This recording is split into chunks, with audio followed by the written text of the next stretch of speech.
गीता 18 के श्लोक नंबर 62 में भगवान स्वयं कह रहे हैं कि अर्जुन उस परमेश्वर की शरण में जा जिसकी कृपा से परम शांति व शाश्वत स्थान अर्थात सतलोक को प्राप्त होगा। वो परमेश्वर कौन है, कहाँ है, कैसा है, जानने के लिए कृपया अवश्य सुनिए जगत गुरु तत्वदर्शी संत रामपाल जी महाराज के अमृत वचन।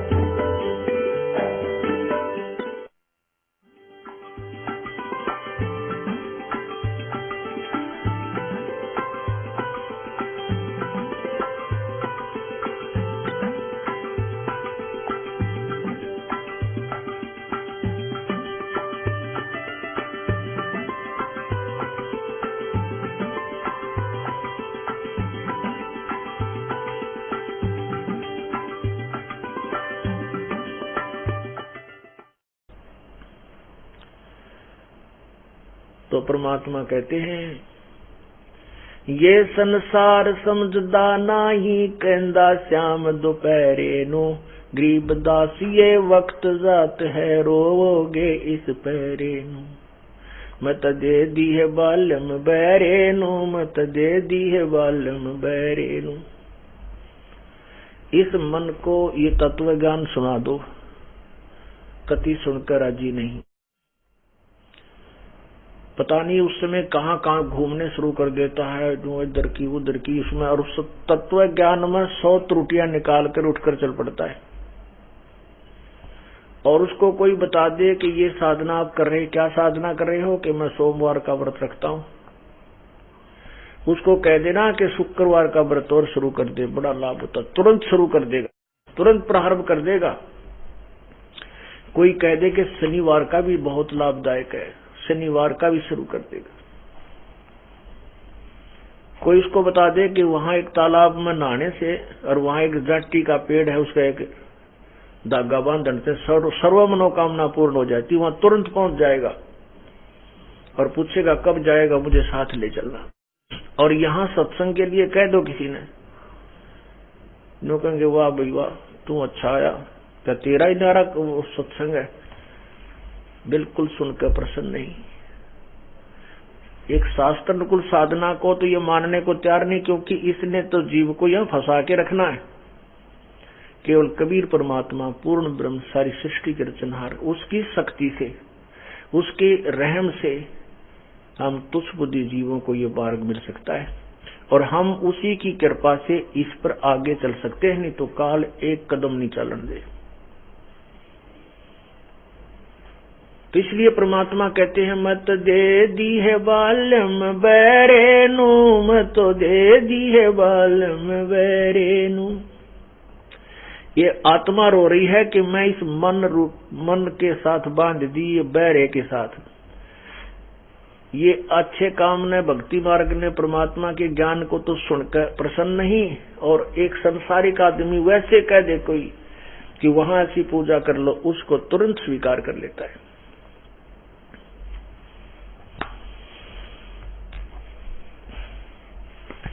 मत दे दी है बालम बैरे नु, मत दे दी है बालम बैरे नु, मत दे दी है बालम बैरे नु, मत दे दी है बालम बैरे नु। संसारी दी गल्ला चिन्ह, ना बूझे शब्द जो गहरे नु, संसारी दी गल्ला चिन्ह, ना बूझे शब्द जो गहरे नु। ये मुर्दों से ती प्रीत लगावे, न जाने सतगुरु मेरे नु। मैं तो दे दी है बालम बैरे नु, मैं तो दे दी है बालम बैरे नु, मैं तो दे दी है बालम बैरे नु।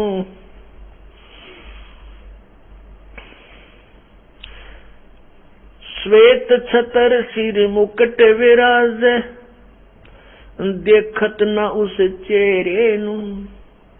श्वेत छतर सिर मुकुट विराज, देखत न उस चेहरे नू। ऊंची थड़ियां खेती बोए, ये भूल रहे नज डरे नू। मैं तो दे दी है बालम बैरे नू, मैं तो दे दी है बालम बैरे नू। मैं तो दे दी है बालम बैरे नू, मैं तो दे दी है बालम बैरे नू। ये संसार समझदा नाही, कहंदा श्याम दोपहरे नू। ये संसार समझदा नाही, कहंदा श्याम दोपहरे नू। गरीब दासिए वक्त जात है, रोगे इस पैरे नू। गरीब दासिए वक्त जात है, रोगे इस पैरे नू। मैं तो दे दी है बाल्यम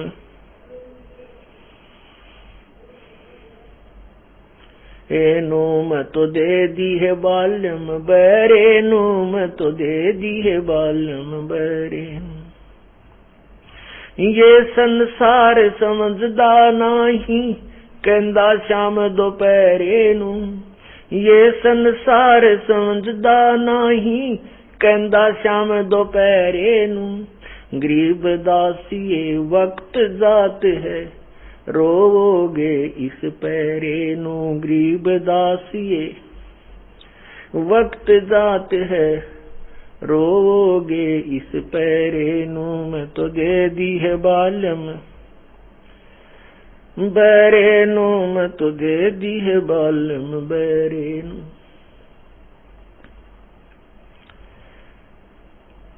अब क्या बता रहे हैं कि ये संसार समझदा नाही, कहंदा श्याम दोपहरे नू।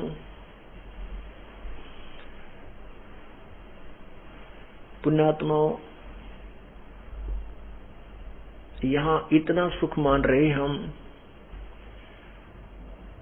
एक व्यक्ति कोर्ट में गया हुआ है कचहरियों में, और वहां उसका कोई रिश्तेदार आ गया,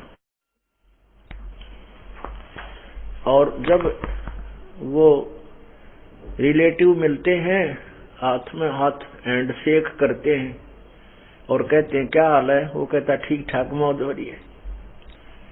अब दोनों कचड़िया मारे, कचड़िया मर मौज का कौन सा काम। महा दुखी प्राणी जाता, कति सता रखा हो किसी ने, कोई कर्मा की मार जबरदस्त हो जाए, वो कोर्ट में जाता है और वहां भी हाथ मिलाते हैं। जब कहें क्या हाल है, मौज है, ठीक ठाक, सब ठीक ठाक।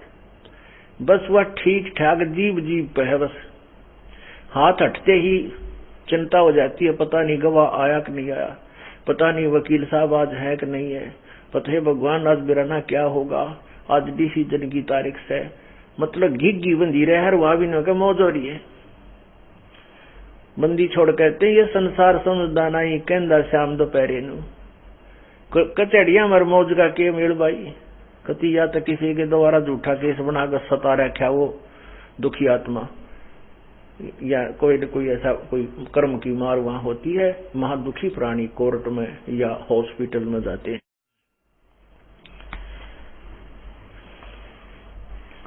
ऐसे ही हॉस्पिटल में जब जाता है कोई बीमार हो जाता है, घर का सदस्य रिश्तेदार आते हैं, वो कुशल मंगल पूछते हैं और ठीक हो, हाँ बस छोरा बीमार है, बाकी और ठीक है, मौज है।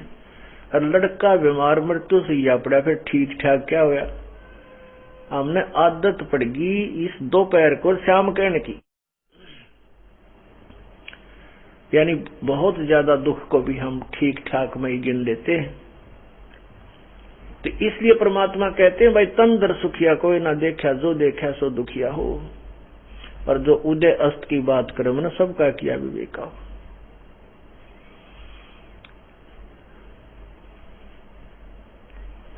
जो उदय अस्त अर्थात पूरी पृथ्वी का जो शासक हो, जिसका उदय से अस्त तक पूरी पृथ्वी पर राज्य हो, यानी जहां से सूर्य उदय होता है और जहां छिपता है, अर्थात पूरी पृथ्वी पे, ये कितना छपता है कोना। तो ऐसे उनको भी मैंने देख लिया। परमात्मा कहते हैं जब यह साधु रूप बनाकर उस चक्रवर्ती राजा के पास मैं जाता हूँ, करबद्ध होकर के 100 समस्या मेरे सामने रख देता है। बेटे की यह तकलीफ है, रानी को यह तकलीफ है, वहां ऐसे रिश्ते, उस लड़की ब्याही थी उस राजा के साथ, वो उसको दुखी करता है, हमारे से तगड़ा पड़ता है। मतलब इस तरह की 100 समस्याएं, कोई राजा का 6 बीमारी पाए। तो पुण्यात्माओं, यहाँ कोई भी प्राणी सुखी नहीं है। फिर क्या बताते हैं कि जंगम दुखिया जोगी दुखिया, तपस्वी को दुख दूना हो। भाई जंगम दुखिया जोगी दुखिया, तपस्वी को दुख दूना हो। आशा तृष्णा सब में व्यापे, कोई मैल ना सुना हो, कोई मैल ना सुना हो। अब जैसे घर त्याग दिया, कहते हैं जंगम दुखिया योगी दुखिया।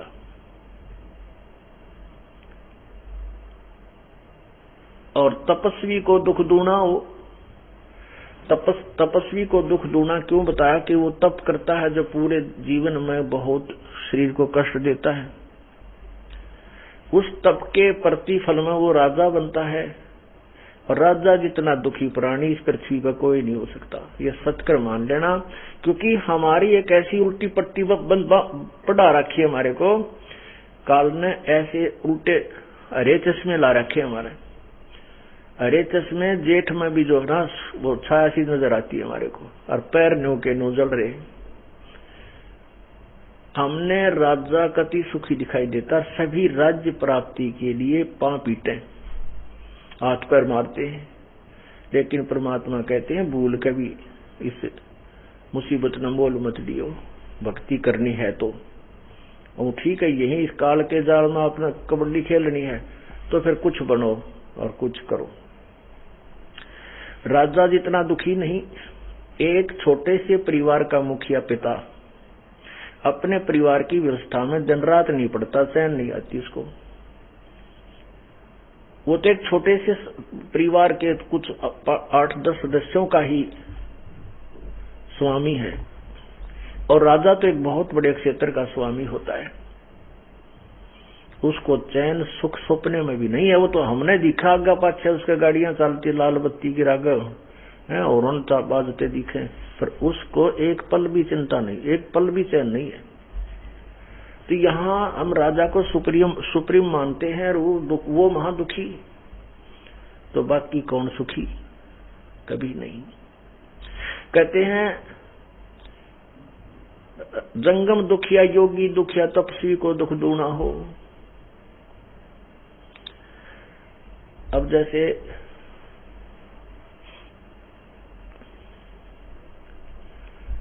और ये राग द्वेष सभी के अंदर भरे पड़े हैं। जैसे हम कहते हैं सुरपति दुखिया भूपति दुखिया। सुरपति देवताओं का राजा, और वो भी दुखी। राग द्वेष और ये गंदे विचार, बदमाशियां जितनी अश्लील, वो सबसे ज्यादा स्वर्ग में होती है। और हम उसकी प्राप्ति के लिए आजीवन अपना यही उद्देश्य बनाए रहते थे कि स्वर्ग जाऊंगा, स्वर्ग में जाऊंगा। स्वर्ग क्या है? स्वर्ग एक होटल है। जैसे होटल में जाते हैं तो अपने पास जेब में कुछ पैसे हैं तो हम उस होटल में प्रवेश कर पाएंगे, और प्रवेश कर गए तो वहां कुछ वस्तु नहीं मिलेगी, जेब में कुछ नहीं है तो वापस खाली आ जाएंगे। अपनी कमाई को जैसे मई जून के महीने में कुछ साहूकार सेठ व्यक्ति इधर कुल्लू मनाली शिमला आदि में चले जाते हैं, और वो 2 महीने के लिए कोई कमरा वहां पर बुक करा लेते हैं होटल में, और वहीं वहां रहते हैं, खूब घूमते फिरते हैं, बढ़िया वहां का वातावरण होता है, गर्मी होती नहीं, कभी वर्षा आ जाती है, कभी सुंदर हवा चल रही होती है प्यारी प्यारी, तो वो 2 महीने तक वहां मौज मार लेते हैं, लेकिन वह उनकी जेब का पैसा रोज खर्च हो रहा है। 10-20 हजार रुपये 2 महीना में खर्च करके मुंह लटका कर वापस अपने कर्म क्षेत्र में आ जाते हैं।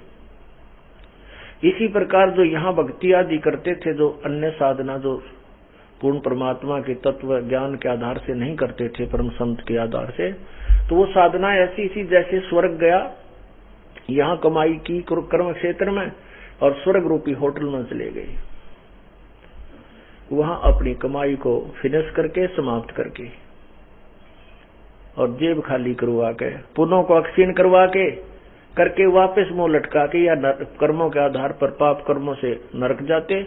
उसके बाद फिर इस पृथ्वी पर आकर के फिर यही मनुष्य जीवन मिला तो फिर यही क्रियाएं, पशु पक्षी बन गए तो फिर वो दुर्गति और न्यारी। तो यहां बताते हैं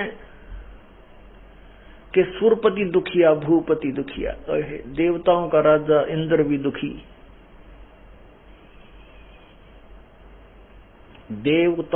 सुरपति माने देवताओं का मालिक, पति स्वामी इंद्र। इंद्र की हिस्ट्री देखो, कभी राक्षस लोग स्वर्ग के ऊपर आक्रमण कर देते हैं, इंद्र स्वर्ग छोड़कर भाग गया, देवता भी भाग गए, वहां राक्षसों ने राज्य स्थापित कर लिया। फिर उन्होंने फिर साधना की, तपस्याएं की और फिर राक्षसों के साथ लड़े, कभी भगवान से प्रार्थना की काल से। तो ऐसे सारा जीवन उनका दुख में कहानियों से भरा पड़ा है।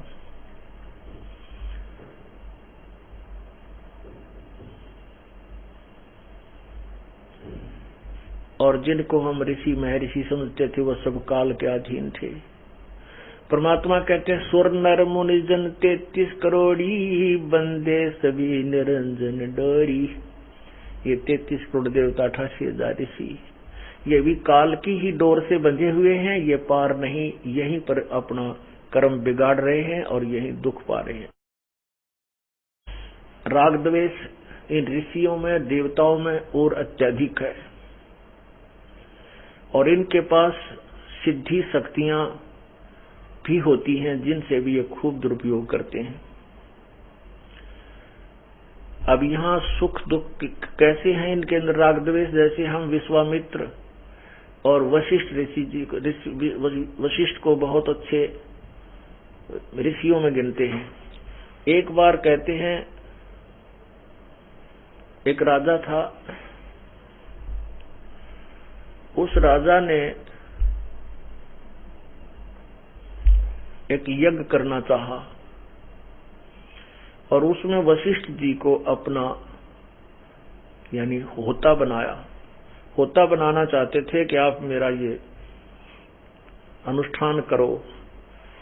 उससे पहले वो राजा जब उसके पास पहुंचा तो राजा ने हवन करने की ठान ली थी, यज्ञ करने की ठान ली थी और सारी सामग्री इकट्ठी करवा ली थी। तो वशिष्ठ मुनि जी के पास गया कि आप हमारे कुल गुरु हो और मेरा यज्ञ करो। तो वशिष्ठ जी ने इंद्र का 500 वर्ष का यज्ञ ओट रखा था और राजा ने 1000 वर्ष का यज्ञ करवाना था, 1000 वर्ष तक। तो वशिष्ठ जी ने कहा कि मैं आपका यज्ञ नहीं कर सकता, मैं पहले इंद्र का 500 वर्ष का यज्ञ करके आऊंगा, फिर तेरा करूंगा। राजा ने बहुत प्रार्थना की कि आप मेरे गुरु हो और मेरा अनुष्ठान नहीं कर रहे हो, आप लालच में वहां जा रहे हो। तो उसने कहा कि नहीं, मैं पहले उसका वो करके आऊंगा। तो उसने राजा ने क्या किया कि अपना दूसरे गौतम आदि ऋषि बुलाकर अपना वो यज्ञ शुरू करा दिया। 500 वर्ष का यज्ञ करके जब वशिष्ठ जी आए इंद्र का, तो उसका अपने मन में विचार किया कि चल राजा का यज्ञ प्रारंभ करूंगा। वहां देखा तो वो तो यज्ञ प्रारंभ हो चुका है, 500 वर्ष बीत चुके हैं उस यज्ञ को। अब वो वशिष्ठ जी ने आकर देखा तो उसकी तो 100 पे सुई गई, एकदम क्रोधित हो गया और राजा उसमें सोया हुआ था, उसको श्राप दे दिया कि तेरा शरीर नाश हो, तेरी मृत्यु हो, तूने मेरा अपमान किया है, मेरी आज्ञा के बिना तूने यज्ञ शुरू कर दिया। अब जब वो राजा जागा, सोकर उठा, तो उनके अनुचरों ने और अन्य ऋषियों ने बताया कि आपको वशिष्ठ जी ने मृत्यु का श्राप दे दिया, तेरा शरीर नष्ट हो, आपकी मृत्यु होगी। तो राजा ने भी श्राप दे दिया कि वशिष्ठ मुनि तेरा भी शरीर का नाश हो, तेरी भी मृत्यु हो। अब गुरु चेलों का देखो, ऐसे थे गुरु शिष्य। उधर से उस राजा के श्रापवश वशिष्ठ मुनि जी की भी मृत्यु निश्चित होगी और वशिष्ठ जी के श्राप से राजा की भी मृत्यु निश्चित होगी।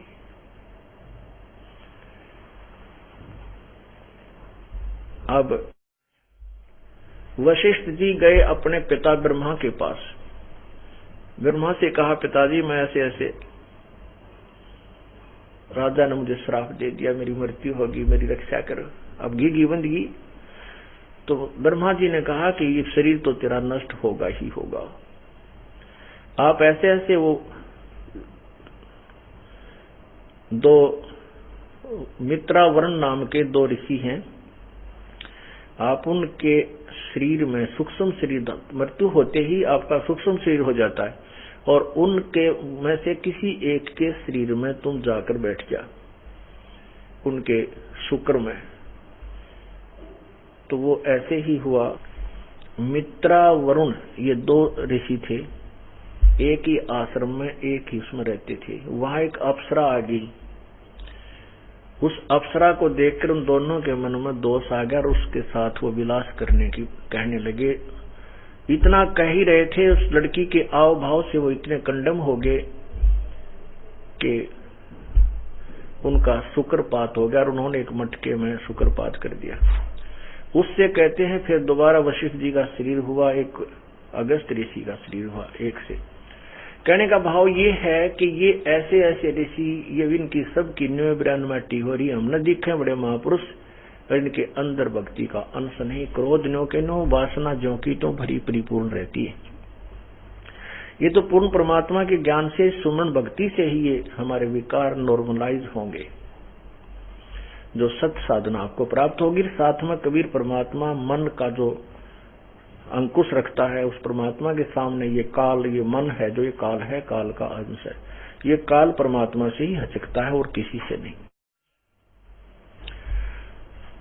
ऐसे ही थे। जैसे फिर विश्वामित्र और वशिष्ठ जी जब इकट्ठे होते थे तो विश्वामित्र को वशिष्ठ जी कहते थे आओ राजऋषि। वो कहता था तू मुझे ब्रह्म ऋषि कहा कर, राज ऋषि मत कहा कर, क्योंकि विश्वामित्र ने पहले राजा था विश्वामित्र, फिर उसने राज त्याग करके वो ऋषि बन गया था। लेकिन उसके अंदर फिर भी राजसी ठाट पाट के कुछ अंश शेष थे, इसलिए वशिष्ठ जी उसको राज ऋषि कहते थे। इसी द्वेष में विश्वामित्र ने वशिष्ठ जी के 100 पुत्रों की हत्या कर दी। बताओ, इनको ऋषि कहें या राक्षस कहें या कसाई कहें। पुण्यात्माओं, जब तक हम परम पिता कबीर परमेश्वर की शरण में नहीं आएंगे, ना तो हम ऋषि बन सकते, ना हम संत भगत कवा सकते, क्योंकि 1 मिनट में ना जानियो के बिजली करवा दे, के करवा दे। तो जैसे भगवान शंकर जी ने यही समाधान ढूंढा कि पार्वती ने मेरे को धोखा दिया और मैं पार्वती पर अटूट विश्वास करता था कि मेरी प्रियतम है और मेरे साथ कभी भी झूठ नहीं बोलेगी, मेरे साथ कोई भी छल नहीं करेगी। इसने भी छल कर दिया, इसलिए उसने सोचा कि मैं अपने काम वासना को नष्ट कर लूं। 88,000 वर्ष तक उसने विषय वासना को नष्ट करने के उद्देश्य से तप किया, साधना ही समाधि लगाई और उसने मान लिया कि तेरा जो है वासना खत्म होगी। अब वो खूब घूमता फिरता है, मस्त हो गया, कब तेरे ऊपर कोई असर नहीं होना, ना विषय वासना प्रभावित होगी, ना स्त्री की आवश्यकता पड़ेगी, शादी करवाऊंगा को नहीं। तो कुछ दिनों के बाद काल ने तो ये है, इसका हाथ में रिमोट है, वो चाहता है अगर ये सभी ऐसे रहने लगे तो तेरे लिए खाने के लिए संतान उत्पत्ति कैसे होगी। उसने भगवान शंकर के मन में प्रेरणा कर दी कि मैंने सुना है कि जब सागर मंथन हुआ था तो देव राक्षसों ने अमृत का कलश ले लिया था और भगवान विष्णु जी ने एक सुंदर स्त्री का रूप बना करके उनसे वो कलश और उनको शराब दे दी थी और कलश छीन रहे थे। तो उस समय भगवान कितने सुंदर लग रहे होंगे स्त्री के रूप में। भगवान का वो रूप मैं नहीं देख सका क्योंकि मैंने, शंकर भगवान कह रहे हैं कि मैंने उस समय विष पान कर लिया था और उसके गंगेड़े में, उसके नशे में मैं देख नहीं सका। इस उद्देश्य से देख काल कैसे चाल से चलता है और पहुंच गया श्री विष्णु जी के पास। विष्णु जी से प्रार्थना की कि मुझे आप अपना वो रूप दिखाओ, मैं देख नहीं सका था। विष्णु जी ने बहुत मना किया पर नहीं माने। तो भगवान ने, श्री विष्णु ने फिर वो एक सुंदर लड़की का रूप बनाया। तो वो भगवान शिव जी के अंदर वो दोष नो के नो फिर व्यापक हो गए और उस लड़की को प्राप्त करने के लिए उसके पीछे पीछे जंगल में सपीट तो चल पड़ा और वहां हाथ पकड़ लिया। हाथ पकड़ते ही भगवान विष्णु अपने उसी रूप में आ गए, तब शर्मिंदा हुए। तो यहाँ परमात्मा कहते हैं यहाँ काल सबको नाच नचा रहा है, यहाँ के भगवानों की भी यह दुर्गति है। तो आप कौन से कहते हैं, कुरंग, बरहंग, सरंग और पतंगा, है इंद्री एक ठग्यो तिस अंगा, तुम रे संग पांचों प्रकाशा, ये योग युगत की झूठी आशा। एक एक विकार होता है, जैसे शब्द का विकार होता है इसमें, मृग हिरण में वो कान का शब्द यानी मीठी आवाज सुनन का इतना जो है आदि होता है, उसके इतना वश है कि शिकारी जो होते हैं वो एक प्रकार का ऐसी सुरीली सी आवाज निकालते हैं एक यंत्र से, जो उस हिरण को बहुत प्यारी लगती है और उस आवाज को सुनकर उस शिकारी की तरफ ही चल पड़ता है और वहां जाकर के उसके सामने ऐसे गर्दन रख देता है और शिकारी उसको पकड़ लेता है। उसके बस की बात नहीं, उस मृग के बस की बात नहीं, वो इतना वश है उस सुरीली आवाज सुनने का। फिर हाथी जो होता है वो, उसमें विषय वासना बहुत होती है। शिकार जो पकड़ने वाले, हाथी पकड़ने वाले क्या करते हैं, बहुत लंबा चौड़ा सा गड्ढा बना देते हैं, 7-8 फुट चौड़ा लंबा, खूब 150 फुट लंबा, और उसके ऊपर छत दे देते हैं बोदी लकड़ियों की पतली पतली सी, उसके ऊपर घास मिट्टी डालकर ऐसा घास जमा देते हैं सामने पता ना लगे, वही ताजा घास उसके ऊपर लगा देते हैं मिट्टी में। और उनके पास एक ट्रेंड आठनी होती है, उस आठनी को वो उस हाथियों के झुंड में भेज देते हैं। वो ट्रेंड होती है, प्रशिक्षित होती है, वो जाती है और हाथियों के साथ सप्रेस करती है अपने शरीर को, उनमें विषय वासना उत्पन्न कर देती है और हाथी फिर उसको प्राप्त करने के लिए प्रयत्न करते हैं तो वो भाग लेती है आगे और उसी साइड में आ जाती है जहां वो गड्ढा बना रखा होता है। तो फिर वो क्या करती है कि निक, उसको पता होता है, वो निक टाकर के बिल्कुल और पहले इधर भागती है, फिर भाग के वापस गड्ढे को दूर से होकर के वह फिर गड्ढे के इधर आ जाती है, फिर सामने भाग लेती है। तो हाथी उसके साथ चलते हैं, जब वो वापस आती दिखती है तो सीधे चल पड़ते हैं। वो सीधे, वो तो इतने अंधे होते हैं उन्हें आगे दिखाई नहीं देता कि आगे किस पर, नहीं तो हाथी बड़ा सूंघ का कदम रखता है, कहीं कोई गड्ढा दलदल ना हो, बड़े ध्यान से अपने सूंड से या दृष्टि देखता चलता है। लेकिन उस समय उसको इतना अंधा हो जाता है, आगे वो गड्ढे में परिवर्तन, वो गड्ढा भी नहीं नजर आता और उसके अंदर गिर जाते हैं। गदाए गद सारे 4-5 चारों के पांचों एकदम उसके अंदर जाते, देख आगे पीछा भी नहीं देखते। तो फिर वो उनको उसके अंदर रखते हैं 1 दिन 2 दिन, वो खूब चिंगाड़ मार कर निढाल हो जाते हैं, फिर उनके ऊपर कूद करके उनका अंकुश से सेट करते हैं। बाकी हाथी भाग जाते हैं, जब पता लगता है इनके ऊपर आपत्ति आ गई है। तो कहने का भाव ये है कि कुरंग, मतंग, शब्द सप्रस रूप, ये पतंग होते हैं, ये तितली सी जो होती है पतंगे, ये दीपक के ऊपर उस रूप पर, उसकी सुंदरता पर, उसकी चमक पर इतने आसक्त हो जाते हैं, उसके ऊपर जाके चिपट जाते हैं और जल के मर जाते हैं।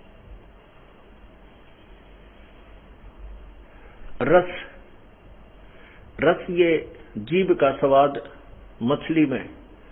मछली पकड़ने वाले क्या करते हैं, वो मच्छी पकड़ने वाले क्या करते हैं कि एक मांस का टुकड़ा एक हुक में टांग लेते हैं, कांटे में लोहे के, तीखी, वो आगे से उसका तीखा जो है ना नोकीला होता है सिरा, तो उसको धागे से बांधकर उसमें डाल देते और मछली भागकर आती है, उसके ऊपर ऐसे अपने मुंह में डाल लेती है। मुंह में डालते हुए ऐसे झटका देते हैं, वो मछली के ऐसे मुख में फंस जाता है वो नोकीला हुक, वो कांटा, और उसको बाहर पटक देते हैं, तड़प पटक कर 2 मिनट में मर जाती है। और गंध यानी सुगंध, नासिका से जो आनंद लेने का आदि होता है भंवरा बाग में जाता है, सुगंधित फूल होते हैं, फूल के ऊपर बैठ जाता है, उससे उठता ही नहीं, और शाम के समय कुछ फूल ऐसे बंद हो जाते हैं, वो सुबह मर जाता पर वो उसको छोड़ नहीं सकता। तो यहाँ परमात्मा कहते हैं कि कुरंग मतंग पतंग भरंग और सरंगा, इंद्री एक ठगो 30 अंगा। उन कहते एक एक विकार था उसमें मर गए, और तुमरे संग 5 प्रकाशा, योग युगत की झूठी आशा। तो बनावटी बात करते हो कि बड़ा योग युगत हो गया, साधना करता है, बड़ा विकार जीते बैठा है, उसने ना जीत रखा टट्टू भी। कहते हैं विकार मरे मत जानियो जो भूबड़ में आगे। जब तक हम कभी परमेश्वर की शरण में नहीं आएंगे, यो मन टेकन को दे जीव ने। ये तो कबीर परमात्मा ही हमारी व्यवस्था ठीक रखेगा, हमारा प्रोटेक्शन करेगा। मन की तो बकवाद करने की आदत है, परंतु भगवान इसको लिमिट से आगे नहीं जाने देगा, क्योंकि उसको पता है कि ये कहां तक पहुंच सकता है और ये कितनी हानि पहुंचा सकता है। इसलिए प्रभु इस मन को सीमा में रखता है। अब देखो काल ने कैसा जुल्म किया। मनुष्य जन्म दिया तो 500 बकवाद लगा दी, गाने सुन की आदत मारे में, अच्छी सुगंधित खुशबूदार तेल डाल छिड़कन की बीमारी मारे में, सुंदर रूप देख लिया उस पर आसक्त उनकी बीमारी मनुष्य में, यानी हर प्रकार की बकवादें। कबीर परमात्मा कहते हैं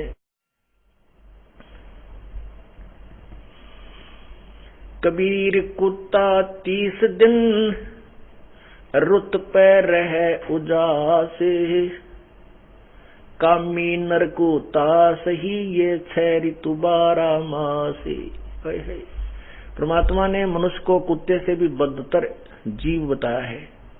कहते हैं कुत्ता तो 30 दिन ऋतु के ऊपर ही उसके अंदर उत्तेजना होती है विकारों की, और कहते कामी नरकुता से 6 ऋतु 12 मास। इस मनुष्य के अंदर ये भी विकार कोई समय ही नहीं दिया। तो परमात्मा कहते हैं कि इतने विकार, इतना आपके ऊपर काल ने जाल फैला रखा है, तुम समझते नहीं। ये काल का एक सुनियोजित षड्यंत्र है। कबीर परमात्मा ने आकर के हमें बताया है। अब उन्होंने बता भी दिया है और हमें हमारा सहयोग नहीं देंगे तो हम यूजलेस हैं। जिससे ज्ञान भी हो जाए हम कुछ नहीं कर सकते, ना किसी विकार को कंट्रोल कर सकते, जब तक परमात्मा की मदद, उसका अंकुश इस मन के ऊपर नहीं रहेगा। अंकुश रहेगा, उसकी मर्यादा में रहेंगे, इस नाम का जाप करेंगे, सुबह शाम दोपहर की सब अपनी क्रियाएं करेंगे और नेक नीति से रहेंगे, तो परमात्मा इस काल के जाल से हमें बचाएगा। तो क्या बताते हैं भाई, साच कहूं तो जगना माने, या झूठ कही ना जाई हो। साच कहूं तो जगना माने, या झूठ कही ना जाई हो। ब्रह्मा विष्णु ये शिव जी दुखिया, जिन ये राह चलाई हो, जिन ये राह चलाई हो। अब ब्रह्मा दुखी, विष्णु दुखी, शिव जी दुखी। अब भगवान विष्णु के अवतार श्री राम और कृष्ण आए थे। उनका जीवन देख लो, जो एक दिन भी सुख का सांस उनको लिया उन्होंने प्राप्त किया हो तो। भगवान श्री रामचंद्र जी को वनवास हुआ, शादी हुई, शादी होते वनवास हुआ, और वनवास में सीता का अपहरण हुआ। और जब ना जाने कितने सेना मरी, बहुत दिन तक संघर्ष रहा, हाहाकार मचा रहा, सीता के वियोग में विलाप श्री रामचंद्र जी का। फिर रावण को मारकर लाखों करोड़ों व्यक्तियों को, जीवों को मार करके सीता प्राप्त की। वो पाप श्री कृष्ण राम के, विष्णु जी के बैड अकाउंट में लिखा गया। फिर सीता जी घर पर आई, एक धोबी के कहने तक श्री राम ने निकाल दी। अंतिम श्वास तक सीता कहीं, राम कहीं। श्री रामचंद्र जी अयोध्या के राजा, सीता जी वाल्मीकि जी के आश्रम में, वहीं पर संतान को जन्म दिया। गर्भवती घर से निकाल दी भगवान श्री रामचंद्र जी ने। बताओ, यदि हम अपने भगवानों के चरित्र देखें तो हम एक दिन भी नहीं जी सकते संसार में। एक गर्भवती स्त्री को एक नालायक आदमी के कहने तक घर से निकाल देना है, कौन सी समझदारी बताओ। और खुद भगवान अपनी परीक्षा लेकर लाए थे कि सीता को मतलब साथ लेकर चलूंगा, मैं जनता की जो है ना बोली तान्य को, व्यंग को सहन नहीं कर सकता, मैं तब लेकर साथ चलूंगा, ये परीक्षा में सफल होगी। परीक्षा में सफल कैसे करना चाहा कि अग्नि में सीता को बैठाया जाएगा, नहीं जली तो ये निष्कलंक है। बता क्या उद्देश्य था भगवान का? ये उद्देश्य था कि इसने मार दूं, मर जा, जल के खत्म हो जा, नहीं तो लोग तुझे जीने नहीं देंगे। लेकिन वो नहीं मरी क्योंकि वो निष्कलंक थी। अब नहीं मरी तो वहां आकर के पक्का सबको ये हो गया कि बड़ी सीता जी सती है, इनमें कोई इसने रावण से कोई संपर्क नहीं किया, इसलिए अग्नि में इसको जलाया नहीं।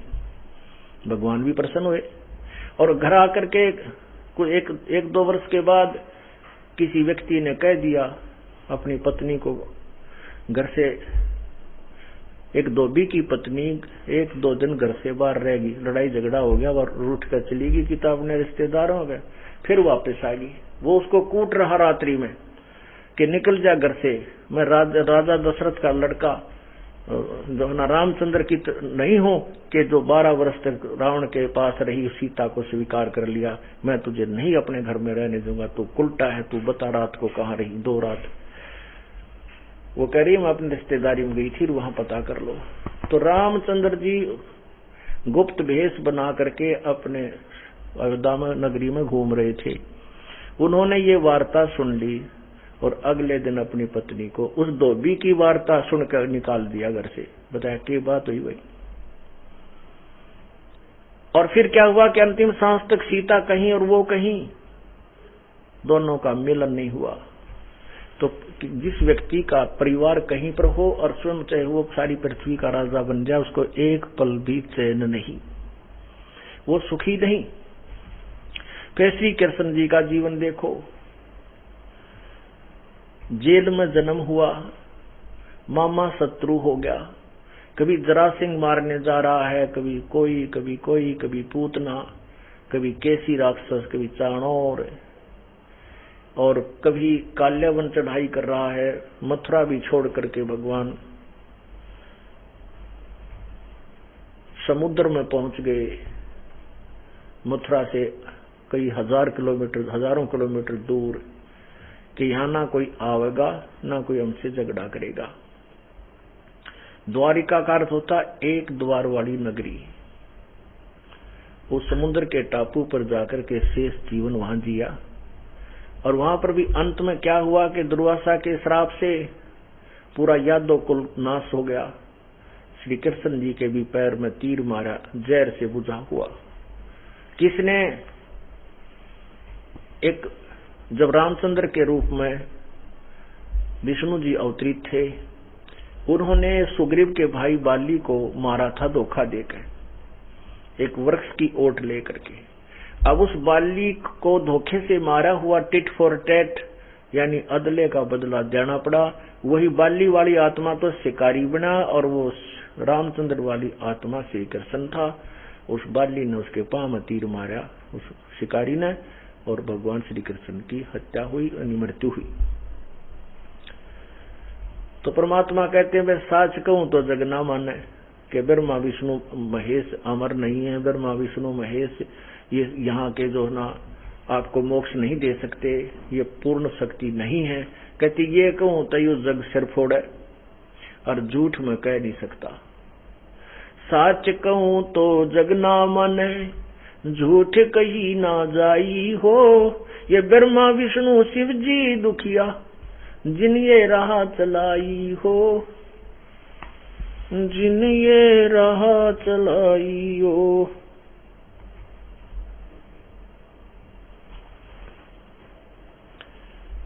अब ब्रह्मा विष्णु तीनों ये भी महादुखी हैं जिन्होंने ये काल की व्यवस्था बनाई हुई है। ब्रह्मा जी शरीर जीवों की उत्पत्ति करवाता है और विष्णु जी यहाँ मोह ममता एक दूसरे में डाल कर स्वतिथि रखता है और शंकर जी संहार करके अपने पिता के पास 1 लाख प्राणियों को नित्य भेज देता है।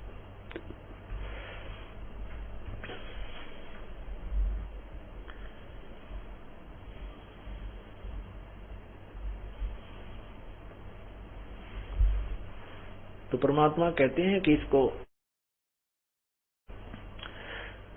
गरीबदास साहिब जी कहते हैं, कबीर जी बताते हैं कि हमारा ज्ञान किने ना सुनिया और ये पर भी लेत जात है दुनिया। हमारे ज्ञान को कोई नहीं सुनना चाहता और कोई इसको बता दे कि वहां पर भी लगेगी और वहां पहुंच जाता है उस जोड़ में स्नान करने के लिए, तालाब में नहाने के लिए, और हमारी बात पर विश्वास नहीं करता हम जो ज्ञान बताते हैं। इसलिए कहते हैं संसारी दी गल्ला चिन्ह नहीं बूझे शब्द जो गहरे नू। ये गहरे ज्ञान को नहीं सुनता। ये जो वचन हम बोलते हैं, शब्द हम बोलते हैं, गहरा अच्छी तत्व ज्ञान सुनाते हैं, इसको नहीं सुनता और संसारिक लोगों की बातों को तुरंत मान लेता है। मुर्दों से ती प्रीत लगावे न जाने सतगुरु मेरे नू। जैसे क्या पूजाएं देखी हमने, कोई कहता है हम बाबा हरिदास जी की पूजा करते हैं, कोई कहते हैं हम बाबा गरीबदास की पूजा करते हैं, कोई किसी खेड़े वाले बाबा की, कोई गांव में जोड़ वाले बाबा की, कोई किसी की पूजा करते हैं, जबकि वहां कोई बाबा नहीं, वो तो जा चुके महापुरुष। उनकी जब कोई संत किसी गांव नगर में रहता था, किसी तालाब पर या कहीं पर भी, तो वो उस समय कुछ भक्ति युक्त था, कुछ पूर्व जन्म की भक्ति थी, कुछ वर्तमान में तप ताप करके सिद्धियां प्राप्त कर लेते हैं। उसके आधार पर वो किसी के गांव में 2-4 व्यक्तियों को अपनी जेब से लाभ दे देता है और वो फिर मृत्यु को प्राप्त हो जाता है, फिर उसके अनुयायी बन जाते हैं। उसकी मृत्यु के उपरांत वहां उनके शरीर का अंतिम संस्कार करके वहां एक यादगार बना देते हैं और फिर उस यादगार, उस मणि को फिर प्रणाम करने लग जाते हैं। उसी पर दूध चढ़ावे, उसी पर सब कुछ पूजा चढ़ावे, उस पर सारा कुछ उसी की पूजा करने लग जाते हैं। अब परमात्मा कहते हैं कि मुर्दों से ती प्रीत लगावें, वो मर चुके हैं, उन मरे हुओं से मांग करते हैं और न जाने सतगुरु मेरे नु। अब जो वर्तमान में संत सतगुरु पूर्ण संत है तत्वदर्शी, उस जीवित सतगुरु से बात नहीं करते।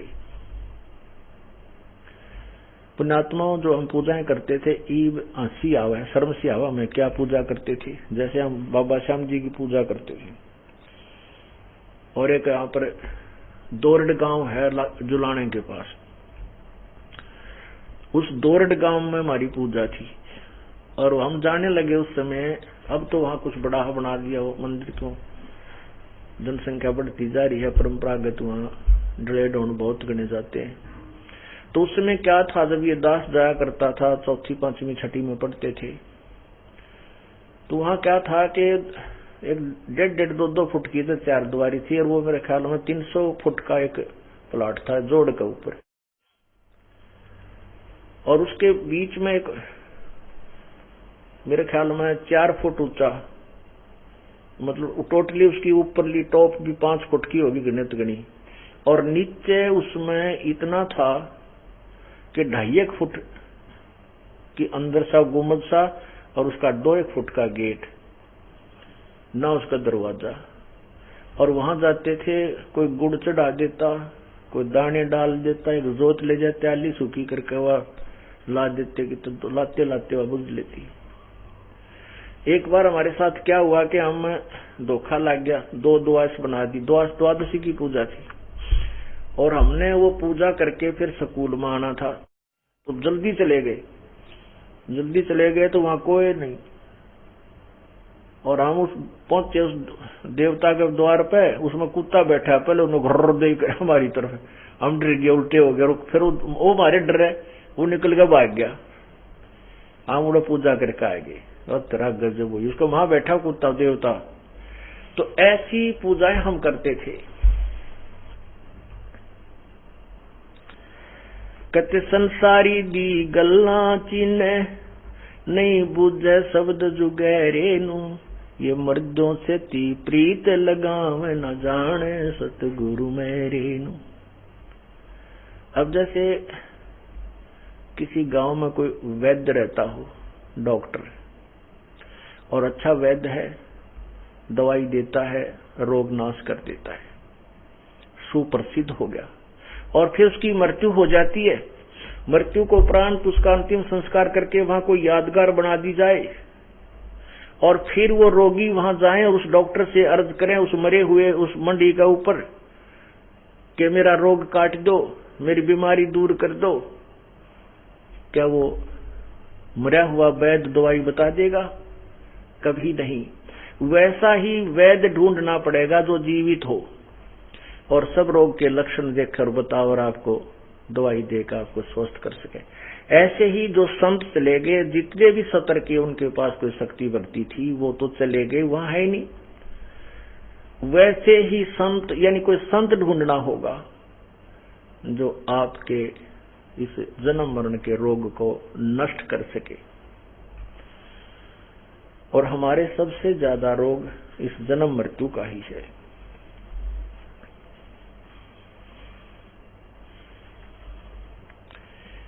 अब क्या बताते हैं, ये आत्मा रोती है और कहती है, मैं तो दे दी है बालम याणे नु, मैं तो दे दी है बालम याणे नु, मैं तो दे दी है बालम याणे नु, मैं तो दे दी है बालम याणे नु।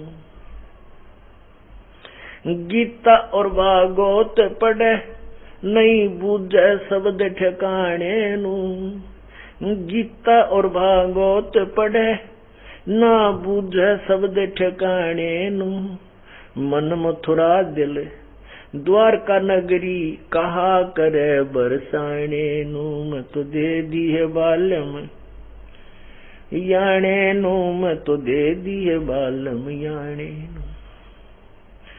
जब फुरमान धनी का आया को रख घर जाने नु, जब फुरमान धनी का आया को रख घर जाने नु, जा सतगुरु का शरणा लीजे मिटे जम तलबाने नु, मैं तो दे दी है बालम याने नु, मैं तो दे दी है बालम याने नु,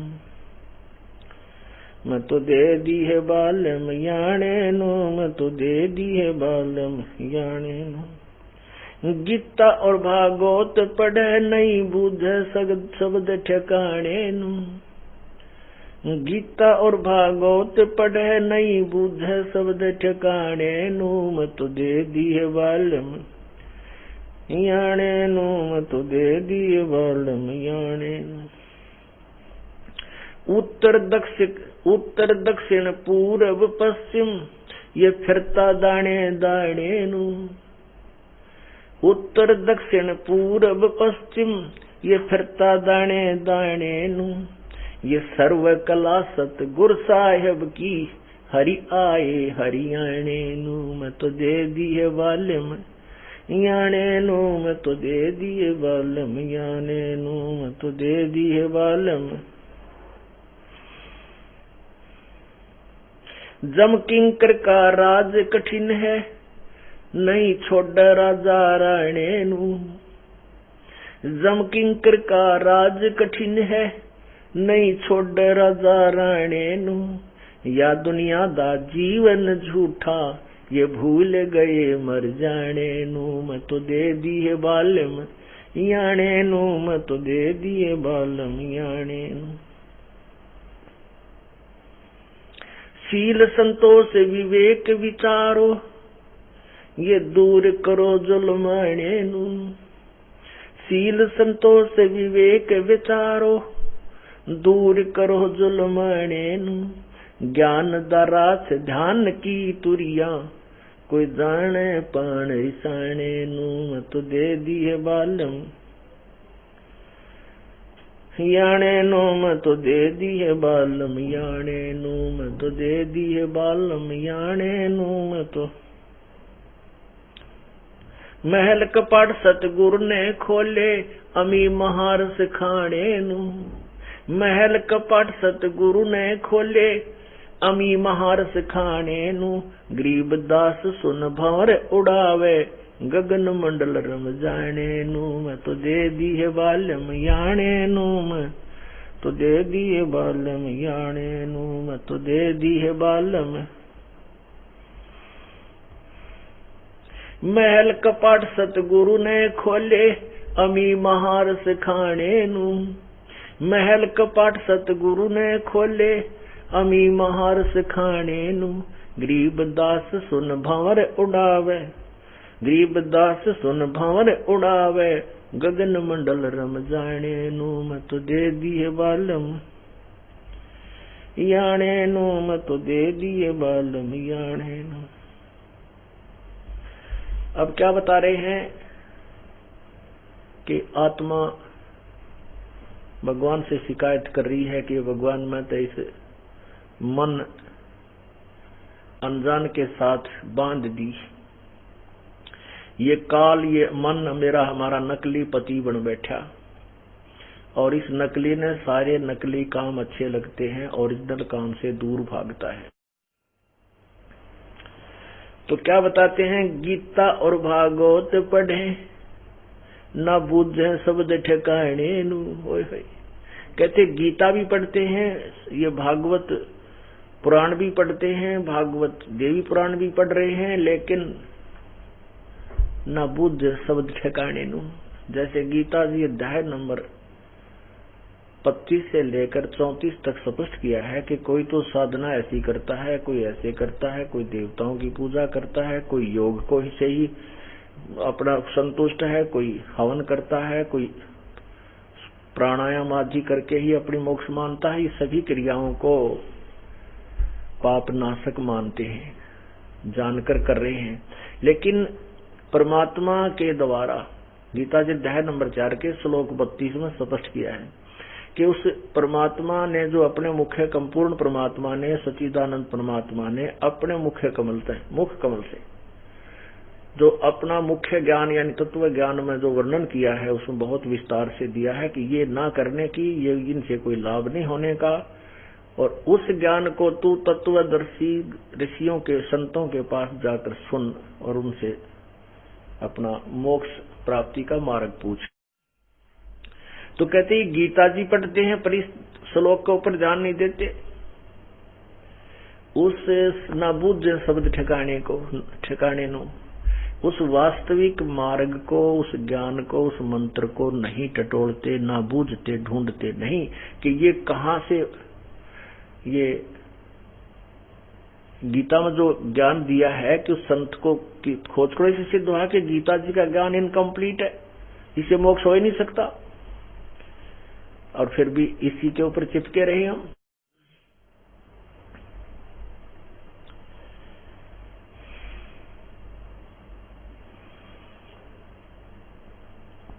जब फुरमान धनी का आया को राखे घर जाने नू। कहते हैं जब यहाँ के भगवान काल का, धर्मराज का जब आपको बुलाने का सम्मान होगा, कोई नहीं रोक सकता, आपको नहीं रोक सकते, कोई नहीं रोक सकता, चाहे तुम ब्रह्मा की पूजा करते, विष्णु की, चाहे शिव जी की। एक बार बताते हैं कि एक ऋषि को किसी भविष्य वक्ता ने बता दिया कि आपकी आयु 5 दिन शेष है। उसको चिंता बन गई। वो गया इंद्र के पास, इंद्र से कहा कि, और साथ में उसने इंद्र के पास गया और उससे प्रार्थना की कि हे देवराज, मेरी 5 दिन की आयु शेष है और मैं चाहता हूं कि मुझे कुछ आयु और मिले ताकि मैं भक्ति कर सकूं, और मेरा कोई उद्देश्य नहीं है। तो इंद्र ने कहा, भी बात तो तेरी सच है, पर इसके विषय में मैं तो कुछ नहीं कर सकता, चलो ब्रह्मा जी के पास चलते हैं क्योंकि वे हमारे सृष्टिकर्ता हैं, लेकिन इतना ज्ञान है। तो वो दोनों जने, इंद्र भी और वो ऋषि भी, ब्रह्मा जी के पास गया, सारी कथा सुनाई। ब्रह्मा जी बोले, भाई उद्देश्य तो संत का बिल्कुल ठीक है, ऋषि का, ये कोई स्वार्थवश तो एक्सटेंशन मांगता नहीं, बस अपने भक्ति के लिए मांग रहा है, पर मेरे पास इसका कोई समाधान नहीं, विष्णु जी के पास चलते हैं। अब विष्णु जी के पास गए। विष्णु जी कहते हैं, ये विष्णु जी पालन करता है हमारे, वही व्यवस्था कर सकते हैं। विष्णु जी को भी ये कथा सुनाई तो विष्णु जी ने कहा, भी बात तो महात्मा की बिल्कुल ठीक है, ऋषि जी की बात तो बिल्कुल ठीक है, स्वार्थवश तो कुछ डिमांड कर नहीं रहा, पर मेरे बस की बात नहीं है, ये तो भगवान शंकर यहाँ का संहार करता है, वो क्षमा कर सकते हैं, उनके पास चलो। भगवान शंकर के पास गए, शंकर जी से प्रार्थना की। अब शंकर जी ने भी सुनी सारी कथा, वो भी सहमत हो गए, कोई बात तो ठीक है, क्योंकि ऋषि जो है अपने स्वार्थवश से नहीं एक्सटेंशन चाह रहा जीवन की, वायु वृद्धि नहीं चाह रहा है, तो केवल परमार्थ के लिए चाह रहा, तो इसमें कोई दोष भी नहीं, परंतु मैं कुछ नहीं कर सकता, मैं तो उसी को मारता हूं जो ऊपर से आदेश आता है। कहां से? धर्मराज से। तो वो तीनों सभी कहने लगे, चलो धर्मराज के पास चलते हैं। अब ब्रह्मा जी, विष्णु जी, शिव जी, इंद्र और वो ऋषि, वो पांचों के पांचों उस धर्मराज के दरबार में गए और धर्मराज से जाकर कहा कि धर्मराज, आप इस ऋषि का जीवन एक्सटेंड कर दो, इसकी आयु बढ़ा दो। वो तीनों देवता कहने लगे, ब्रह्मा विष्णु महेश। अब धर्मराज ने देखा, वो अपना उठाकर उसकी आत्मा का जो नंबर है उस कोड वर्ड से वो देखा कि इसकी कितनी आयु है। वो उस दिन 5वां दिन था, जो उसकी मृत्यु होनी थी वो दिन था, और उसमें लिखा हुआ था कि इसकी मृत्यु धर्मराज के दरबार में हो और ब्रह्मा विष्णु महेश और इंद्र इसके साथ हों।